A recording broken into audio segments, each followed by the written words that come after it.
Historical records दुनिया भर के महान राजाओं और उनकी ग्लोरी की कहानियों से भरे हुए हैं। ऐसी ही एक कहानी है भारत के मौर्य डायनेस्टी के रूलर अशोका द ग्रेट की, जिन्होंने मौर्यन एम्पायर को एंशिएंट इंडिया का सबसे पावरफुल किंगडम बना दिया। लेकिन ग्रेट कॉन्करर्स और ग्रेट एम्पायर्स बिल्ड करने वाले राजाओं की हिस्ट्री में कोई कमी नहीं है। तो फिर ऐसा क्या है जो अशोका को इतना पॉपुलर और ग्रेट बनाता है? ऐसा क्या हुआ कि मॉडर्न हिस्टोरियंस जो मोनार्क्स को लेकर काफी क्रिटिकल हैं, वो अशोका की तारीफ करते नहीं थकते?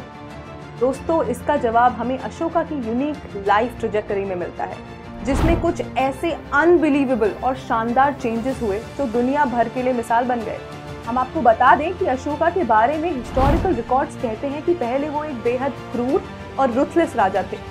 चाइनीज स्कॉलर फा हिन तो ये तक लिखते हैं कि अशोका अपने शुरुआती दौर में ऐसे लगते थे जैसे वो खुद हेल से अलग अलग टॉर्चर टेक्निक सीख कर आए हों। इसीलिए उनका नाम चंड अशोका पड़ गया, इन्हें द ब्रूटल अशोका। वीडियो में बात करेंगे अशोका की इसी लाइफ ट्रेजेक्टरी के बारे में और समझेंगे कि ऐसा क्या हुआ कि अशोका, जो एक टायरेंट से कम नहीं थे, उनका बनाया हुआ lion capital world's largest democracy का नेशनल एम्बलम बन गया। हम देखेंगे कि कैसे अशोका अपनी रुथलेसनेस को और क्रूअल्टी को त्याग कर अहिंसा और धर्म के प्रचारक बन गए और दुनिया भर में शांति संदेश भेजने लगे। ये कहानी है अशोका के चंड अशोका से धम्म अशोका बनने की और उनके जीवन के उन पहलुओं की जो उन्हें मॉडर्न सोसाइटी के पैरामीटर्स पर भी ग्रेट बनाते हैं। तो चलिए शुरू करते हैं।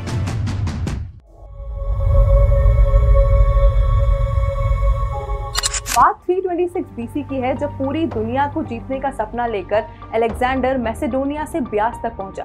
लेकिन भारत के सबसे पावरफुल किंगडम मगध के नंद डायनेस्टी के खौफ से उसकी सेना ने आगे जाने से मना कर दिया। उसकी सेना ने पहली बार इतने बड़े हाथी देखे थे और वे हाथियों से डर गए। नतीजतन अलेक्जेंडर वापस लौट गया। अलेक्जेंडर भारत में ज्यादा कुछ तो अचीव नहीं कर पाया, लेकिन उसने नॉर्थ वेस्टर्न इंडिया की पॉलिटी को डिस्टेबलाइज करके रख दिया, जिसका फायदा उठाकर चंद्रगुप्त मौर्य ने 320 बीसी पंजाब में मौर्य किंगडम को इस्टेब्लिश किया और उसे एक्सपैंड करते हुए नंद डायनेस्टी को डिस्ट्रॉय और खुद को मगध का नया एम्परर डिक्लेयर कर दिया। मगध की कैपिटल प्रॉस्पेरस सिटी पाटलिपुत्र थी, जो प्रेजेंट डे पटना के पास है। अशोका इन्हीं चंद्रगुप्त मौर्य के ग्रैंडसन थे और बिंदुसार के दूसरे बेटे। अशोका की कैपेबिलिटीज की कहानियां मगध में उनकी यंग एज से मशहूर हुई थी। 18 साल में ही तक्षशिला के एक मैसिव रिबेलियन को खत्म कर वो अवंती के गवर्नर बन गए।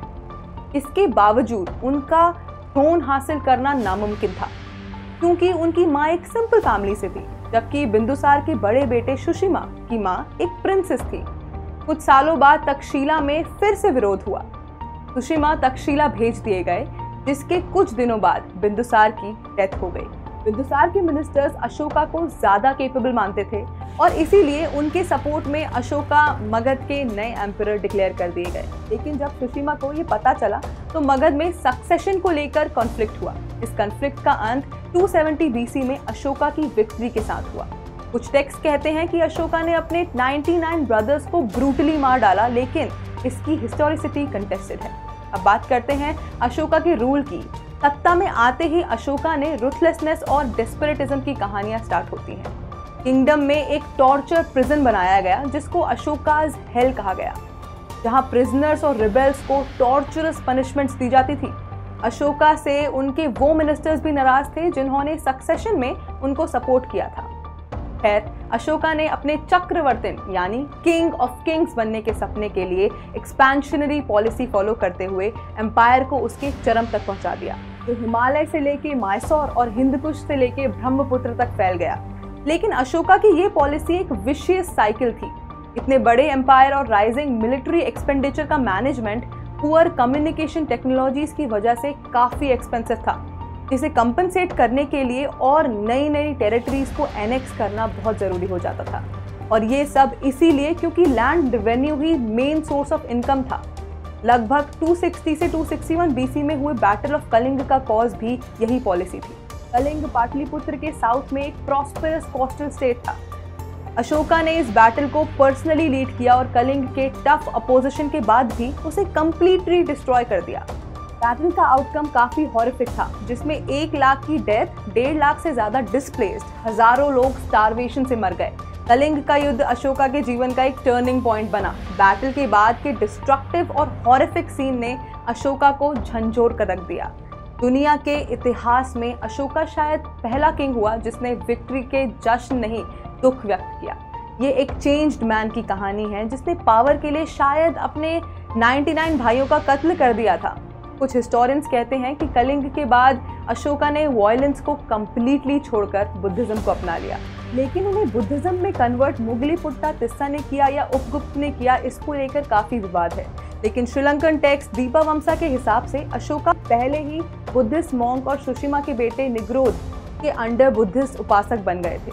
अशोका के एडिक्ट्स जो रॉक पिलर्स पर लिखे गए थे, उनमें उसने अपने धर्म और नीति के संदेश को दिखाया।